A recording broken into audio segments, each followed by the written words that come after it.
Good morning, happy independence day. Good morning ಅಂತ okay ನೀವು ಆಚರಿಸಿ. ಸೊ ನನಗೆ ಏನೂ ಪ್ರಾಬ್ಲಮ್ ಇಲ್ಲ. ಓಕೆ, ಬಟ್ ಸ್ವಾತಂತ್ರ್ಯ ದಿನಾಚರಣೆ ಸ್ವಾತಂತ್ರ್ಯ ಸಿಕ್ಕಿದೆಯಾ?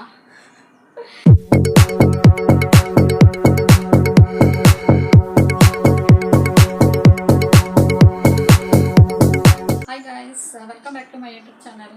ಗೈಸ್, ನಾನು ಚೆನ್ನಾಗಿದ್ದೀನಿ, ನೀವೆಲ್ಲ ಆರಾಮಾಗಿದ್ದೀರಾ? ಸೊ ಹಾಗೆ ಅಂದ್ಕೊಂಡಿದ್ದೀನಿ ನೀವೆಲ್ಲ ಆರಾಮಾಗಿದ್ದೀರಾ ಅಂತ. So one second, happy independence day ಅಂದರೆ ಸ್ವಾತಂತ್ರ್ಯ ದಿನಾಚರಣೆ ಶುಭಾಶಯಗಳು ಅಂತ. ಸೊ ಸ್ವಾತಂತ್ರ್ಯ ದಿನಾಚರಣೆ ಅಂದಾಗ ನನಗೆ ಎಲ್ಲೋ ಒಂದು ಕಡೆ ನಗು ಬರ್ತಾ ಇದೆ. ವಿಡಿಯೋದ ಮೂಲಕ ನನಗೆ ಹೇಳ್ಬಾರ್ದು ಅಂತಲ್ಲ, ಹೇಳ್ಬೇಕು ಅಂತ ಅಲ್ಲ, ಬಟ್ ಆದ್ರೂ ತುಂಬ ಜನ ಏನು ಹೇಳೋದು, ಇನ್ಸ್ಟಾಗ್ರಾಮು ಮತ್ತು ಯೂಟ್ಯೂಬು ಮತ್ತು ವಾಟ್ಸಪ್ಪು, ಸೊ ಇದ್ರ ಮೂಲಕ ಮೆಸೇಜ್ಗಳು happy independence day, good morning, happy independence day, good morning ಅಂತ ಓಕೆ ನೀವು ಆಚರಿಸಿ. ಸೊ ನನಗೆ ಏನೂ ಪ್ರಾಬ್ಲಮ್ ಇಲ್ಲ. ಓಕೆ, ಬಟ್ ಸ್ವಾತಂತ್ರ್ಯ ದಿನಾಚರಣೆ ಸ್ವಾತಂತ್ರ್ಯ ಸಿಕ್ಕಿದೆಯಾ? ನನ್ನ ಮೂಲಕ ಇರಬೇಕಾದ್ರೆ ನನಗೆ ಸ್ವಾತಂತ್ರ್ಯವೇ ಸಿಕ್ಕಿಲ್ಲ. ಸೊ ಹಾಗಾಗಿ ನಾನು ಯಾವ ಸ್ವಾತಂತ್ರ್ಯನೂ ಆಚರಿಸೋಲ್ಲ. ಓಕೆನಾ? ಸೊ ನೀವು ಆಚರಿಸೋರಿಗೆಲ್ಲರಿಗೂ ಹ್ಯಾಪಿ ಏನು ಹೇಳೋದು, ಸ್ವಾತಂತ್ರ್ಯ ದಿನಾಚರಣೆ ಶುಭಾಶಯಗಳು. ಎಲ್ಲ ಆಚರಿಸಿ, ಚೆನ್ನಾಗಿ ಆಚರಿಸಿ, ಎಲ್ಲ ಮಾಡಿ. ಯಾಕೆಂದರೆ ನನಗೆ ಅದು ಬೇಜಾರಿದೆ, ಹೆಣ್ಮಕ್ಳಿಗೆ ಏನಾದರೂ ಆಯಿತು ಅಂದರೆ ಯಾರೂ ನಿಲ್ಲಲ್ಲ. ಸೊ ಏನಾದರೂ ಅಲ್ಲೊಂದು ಉಳಿತಾ ಇರೋ ಒಂದು ಹೆಣ್ಮಕ್ಳಿಗೆ ಏನಾದರೂ ಪ್ರಾಬ್ಲಮ್ಸ್ ಆಯಿತು ಅಂದರೆ ಸೊ ವೀಡಿಯೋ ಮಾಡ್ತಾರೆ, ಅದನ್ನ ಇನ್ನೊಂದು ಸೋಷಿಯಲ್ ಮೀಡಿಯಾದಲ್ಲೋ ಬೇರೆ ಎಲ್ಲಾದ್ರ ಕಡೆ ಹರಿಬಿಡ್ತಾರೆ. ಸೊ ಅದು ಬಿಟ್ಟರೆ ಮತ್ತು ನೆಕ್ಸ್ಟ್ ಹೆಣ್ಮಕ್ಳಿಗೆ ಯಾವುದೇ ಕಾರಣಕ್ಕೂ ಏನೂ ಇಲ್ಲ, ಅಂದರೆ ಏನು ಸ್ವಾತಂತ್ರ್ಯ ಸಿಕ್ಕಿಲ್ಲ. ಸೊ ನನಗೆ ಹೇಳ್ಬೇಕಂದ್ರೆ ಯೂಶ್ವಲಿ ನಾನು ಇಷ್ಟು ಟೈಮಾಗಿ ಇಷ್ಟು ವರ್ಷ ಆಗಿ ನಾನು ಕಂಡ್ಕೊಂಡು ಬಂದಿದ್ದು ಇದು ನೋಡಿದ್ರೆ ಸ್ವಾತಂತ್ರ್ಯ ಎಲ್ಲೂ ಸಿಕ್ಕಿಲ್ಲ ಅಂತ ಹೇಳಿ. ಸೊ ಮೇ ಬಿ ಕೆಲವೊಂದು ಹೆಣ್ಮಕ್ಳಿಗೆ ಸಿಕ್ಕಿರ್ಬೋದು ಅಂತ ಅಂದ್ಕೊಳ್ತೀನಿ ಈ ಮೂಲಕ. ಸೊ ನನಗಂತೂ ಸಿಕ್ಕಿಲ್ಲ. ಓಕೆನಾ? ಸೊ ಹಾಗಾಗಿ ನಾನು ಯಾವುದೇ ಸ್ವಾತಂತ್ರ್ಯ ದಿನಾಚರಣೆ ಆಚರಿಸ್ತಿಲ್ಲ. ಓಕೆ, ಎಲ್ಲೆಲ್ಲೋ ಏನೇನೋ ನಡೀತಾ ಇದೆ, ರೇಪ್ ಅಂತೆ, ಅದಂತೆ, ಇದಂತೆ, ಹೆಣ್ಮಕ್ಳಿಗೆ ಮರ್ಯಾದಿಲ್ಲ ಥರ ಕೆಲವೊಂದು ಕಡೆ ನೋಡ್ತಾರೆ. ಹೆಣ್ಮಕ್ಳು ಅಂದ್ರೇ ವೋಸ್ಟ್ ಥರ ಬಿಹೇವ್ ಮಾಡ್ತಾರೆ. ಸೊ ಹೆಣ್ಮಕ್ಳನ್ನ ಇರೋಕ್ಕೆ ಬೇಕು, ಇನ್ನೊಂದು ಕೆಲಸ ಮಾಡೋಕ್ಕೆ ಬೇಕು, ಎಲ್ಲಕ್ಕೆ ಬೇಕು. ಬಟ್ ಕೆಟ್ಟ ರೀತಿಯಲ್ಲಿ ಯೋಚನೆ ಮಾಡೋದು, ಕೆಟ್ಟ ರೀತಿಯಲ್ಲಿ ಹೆಣ್ಮಕ್ಳ ಬಗ್ಗೆ ಮಾತಾಡೋದು, ಇದೆಲ್ಲ ನೋಡಿದ್ರೆ ಸ್ವಾತಂತ್ರ್ಯ ಎಲ್ಲೂ ಸಿಕ್ಕಿಲ್ಲ ಅಂತ ನನಗನ್ಸುತ್ತೆ. ಹಾಗಾಗಿ ಓಕೆ ಆಚರಿಸಿ. ಓಕೆನಾ? ನನಗೇನು ಪ್ರಾಬ್ಲಮ್ ಇಲ್ಲ. ಸೊ ಆಚರಿಸಿ. ಇನ್ನೊಂದು ಸ್ವಾತಂತ್ರ್ಯ ದಿನಾಚರಣೆನ ವಿಜೃಂಭಣೆಯಿಂದ ಆಚರಿಸ್ತಿರಲ್ಲ, ಅದೇ ಥರನೇ ನಮ್ಮ ಗರ್ಲ್ಸ್ನ ಪ್ರೊಟೆಕ್ಟ್ ಮಾಡಿ. ಓಕೆ, ನಿಮ್ಮ ಹೆಣ್ಮಕ್ಳಿಗೆ ಆಗಿಲ್ಲ, ಅವರಿಗೆಲ್ಲ ಆಗಿರೋದು ಅಂತ ಈ ಥರ ಎಲ್ಲ ಮಾಡೋದಕ್ಕಿಂತ ಸೊ ಅವರು ಪಕ್ಕದ ಮನೆ ಹೆಣ್ಮಕ್ಳಿಗೆ ಏನಾದರೂ ಆಯಿತು, ಅಲ್ಲ ಬೇರೆ ಎಲ್ಲಾದರೂ ದಾರಿಯಲ್ಲಿ ಹೋಗ್ತಿರುವಾಗ ಏನಾದರೂ ಆಯಿತು ಅಂದರೆ ಅವರಿಗೆ ಪ್ರೊಟೆಕ್ಟ್ ಮಾಡಿ. ಓಕೆನಾ? ಆವಾಗ ನಮಗೆ ಸ್ವಾತಂತ್ರ್ಯ, ನಮ್ಮ ಹೆಣ್ಮಕ್ಳಿಗೆ ಸ್ವಾತಂತ್ರ್ಯ ಬಂದಾಗೆ ಆಗುತ್ತೆ. ಓಕೆ, ಸೊ ಹಾಗಾಗಿ ಏನ್ರಿ ನಮ್ಮ ಪ್ರಪಂಚ ಈ ಥರ ಆಗಿಬಿಟ್ಟಿದೆ ನಮ್ಮ ದೇಶ. ಓಕೆ, ಹೇಳ್ಕೊಂಡ್ರೆ ತುಂಬಾ ಇದೆ, ಬಟ್ ಇವಾಗ ನಾನು ಹೇಳ್ತಾ ಇಲ್ಲ, ಸಾಕು, ಇಷ್ಟೇ ಸಾಕು.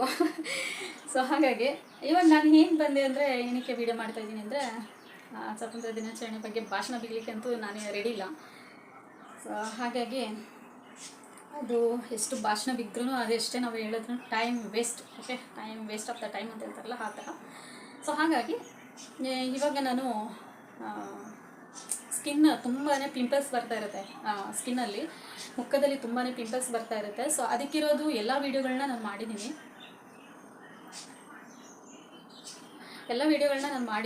ಸೊ ಅದರಲ್ಲಿ ನಿಮಗೆ ಯಾವುದು ಪರ್ಟಿಕ್ಯುಲರಾಗಿ ಅನಿಸುತ್ತೆ ನಿಮ್ಮ ಸ್ಕಿನ್ನಿಗೆ, ಅದನ್ನ ಹೋಗ್ಬಿಟ್ಟು ನೀವು ಯೂಸ್ ಮಾಡ್ಬೋದು. ಸೊ ಇನ್ನೊಂದು ಇವಾಗ ಪುನಃ ನಾನು ಹೊಸದಾಗಿ ಸ್ಕಿನ್ನಿಗೆ ಹೋಮ್ ರೆಮಿಡಿ ಅಂತಲೇ ನಾನು ತಂದೆ, ಅದು ಚೆನ್ನಾಗಿದೆ. ಸೊ ನೀವು ಹಾಕಿದ್ರೆ ಸ್ಕಿನ್ ಬ್ರೈಟ್ ಆಗೋದು ಜೊತೆಗೆ ನಿಮ್ಮ ಪಿಂಪಲ್ಸ್ ಕಲೆ ಏನಿದೆ ಅದೆಲ್ಲ ಹೋಗುತ್ತೆ. ಮತ್ತು ಇಲ್ಲಿ ಸ್ಕಿನ್ನಲ್ಲಿ ಈ ಥರ ಗುಂಡಿ ಥರ ಈ ಥರ ಎಲ್ಲ ಆಗಿರುತ್ತೆ. ನೆನ್ನೆ ನಾವು ಬಸ್ಸಲ್ಲಿ ಟ್ರಾವೆಲ್ ಮಾಡುವಾಗ ಒಂದು ಲೇಡಿದು ನೋಡಿದೆ, ಇಲ್ಲಿ ಇಷ್ಟು ಕಜ್ಜಿ ಅಲ್ಲ, ಅದು ಗುಂಡಿ ಥರ. ಅದು ಏನು ಮಾಡುತ್ತೆ ಅಂದರೆ ನಮ್ಮ ಸೌಂದರ್ಯನೇ ಹಾಳು ಮಾಡೋ ಥರ ಇರುತ್ತೆ. ಮತ್ತು ಇನ್ನೊಂದು ಪಿಗ್ಮೆಂಟೇಷನ್. ಸೊ ಅಲ್ಲೂ ಅಷ್ಟೇ, ನನಗೆ ನನ್ನ ಕೊಲೀಗ್ಸ್ ಹೇಳ್ತಾಯಿದ್ರು, ಇಲ್ಲಿ ನೋಸಲ್ಲೆಲ್ಲ ಫುಲ್ ಪಿಗ್ಮೆಂಟೇಷನ್ ಬಂದುಬಿಟ್ಟಿದೆ, ಇಷ್ಟು ರೌಂಡ್, ಇಲ್ಲಿಲ್ಲ, ಬರೀ ಇಲ್ಲಿ ಮಾತ್ರ ಇದೆ. ಸೊ ನನಗೆ ಇಲ್ಲಿ ಒಂದು ಸ್ವಲ್ಪ ಈ ಥರ ಇದೆ.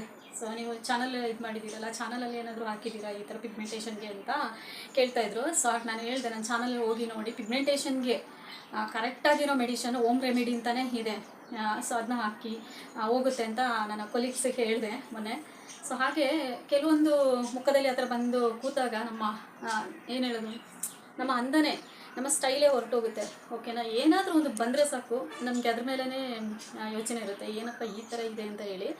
ಸೊ ಅದಕ್ಕಾಗಿ ಆ ಥರ, ಓಕೆನಾ. ಸೊ ಅದನ್ನ ನೀವು ಮಾಡಿ, ನನ್ನ ಚಾನಲಿದೆ. ಸೊ ಈಗ ಅದೇ ಥರನೇ ಒಂದು ಸ್ಕಿನ್ನಿಗೆ ತುಂಬಾ ಪಿಂಪಲ್ಸ್ ಬರ್ತಾ ಇರುತ್ತೆ. ತುಂಬ ಪಿಂಪಲ್ಸ್ ಬಂದದು ನೋವು ಥರಲ್ಲ ಆಗಿ ತುಂಬ ಕಷ್ಟಪಡ್ತಾ ಇರ್ತಾರೆ ನಮ್ಮ ಲೇಡೀಸ್ಗಳು. ಸೊ ಅವರಿಗೋಸ್ಕರ, ಮತ್ತು ಇನ್ನೊಂದು ಜೆಂಟ್ಸಿಗೆ, ಪರ್ಟಿಕ್ಯುಲರಾಗಿ ನಾನು ಲೇಡೀಸ್ಗೆ ಅಂತಲೂ ಹೇಳ್ತಾ ಇಲ್ಲ, ಜೆಂಟ್ಸಿಗೆ ಕೂಡ ಆಗುತ್ತೆ. ಅವ್ರಿಗೇನು ಇಲ್ಲೆಲ್ಲ ಫುಲ್ ಪಿಂಪಲ್ಸ್ ಥರ ಬರ್ತಾ ಇರುತ್ತೆ. ಟ್ರಾವೆಲ್ ಮಾಡ್ತಾ ಇರ್ತೀನಲ್ಲ, ಆವಾಗ ನೋಡ್ತಾ ಇರ್ತೀನಿ ನಾನು ಅವರು ಸ್ಕಿನ್ನನ್ನೆಲ್ಲ. ಸೊ ಹಾಗಾಗಿ ಅವ್ರಿಗೇನು ಸೇರಿಸಿ ನಾನು ಇವಾಗ ಒಂದು ರೆಮಿಡಿ ತಂದೆ, ತುಂಬ ಚೆನ್ನಾಗಿದೆ. ಡೈಲಿ ನೀವು ಯೂಸ್ ಮಾಡ್ತಾ ಬನ್ನಿ, ಇಲ್ಲಾಂದರೆ ವೀಕ್ಲಿ ಒಂದ್ಸಲ ಯೂಸ್ ಮಾಡ್ತಾ ಬನ್ನಿ, ಇಲ್ಲಾಂದರೆ ನಿಮಗೆ ಯಾವಾಗ ಟೈಮ್ ಸಿಗುತ್ತೆ ಆವಾಗ ನೀವು ಯೂಸ್ ಮಾಡ್ತಾ ಬನ್ನಿ, ಓಕೆನಾ. ಮೆಂತೆ ಇದೆಯಲ್ಲ, ಇವಾಗ ಇದ್ರ ಸ್ಮೆಲ್ ಇದೆಲ್ಲ, ಏನು ಫ್ರೇಗ್ರೆನ್ಸಿ ಏನಿದೆ ಇದ್ರದ್ದು, ಅದು ನನಗೆ ತುಂಬ ಇಷ್ಟ. ಸೊ ಹಾಗಾಗಿ ಇದನ್ನ ನಾನು ಸ್ವಲ್ಪ ಸ್ವಲ್ಪ ತೆಗೆದು ಈ ಥರ ಇದ್ರದ್ದು ಸ್ಮೆಲ್ನ ತೆಗಿತಾ ಇರ್ತೀನಿ. ಅಷ್ಟು ಚೆನ್ನಾಗಿರುತ್ತೆ ಇದ್ರ ಫ್ರೇಗ್ರೆನ್ಸಿ. ಸೊ ಒಂಥರ ಅಂತ ಆ ಥರ. ಸೊ ನೋಡಿ, ಕಾಣ್ತಾ ಇದೆಯಾ, ದೋಸೆಗೆಲ್ಲ ಹಾಕ್ತೀವಲ್ಲ ಈ ಅರಿಶಿಣ ಕಲರು ಮೆಂತೆ. ಸೊ ಅದು, ಮತ್ತು ಇದು ಯಾವುದು ಅಂತ ಕೇಳಬೇಡಿ, ಇಲ್ಲಿ ನೋಡಿ ಕಾಣ್ತಾ ಇದ್ದಲ್ಲ. ಸೊ ಇದನ್ನು ನಾನು ಪೌಡ್ರ್ ಮಾಡಿ ಇಟ್ಕೊಂಡಿದ್ದೀನಿ. ಇಲ್ಲಿ ನೋಡಿ, ಆಲ್ರೆಡಿ ಪೌಡರ್ ಇದೆ ನನ್ನ ಹತ್ರ.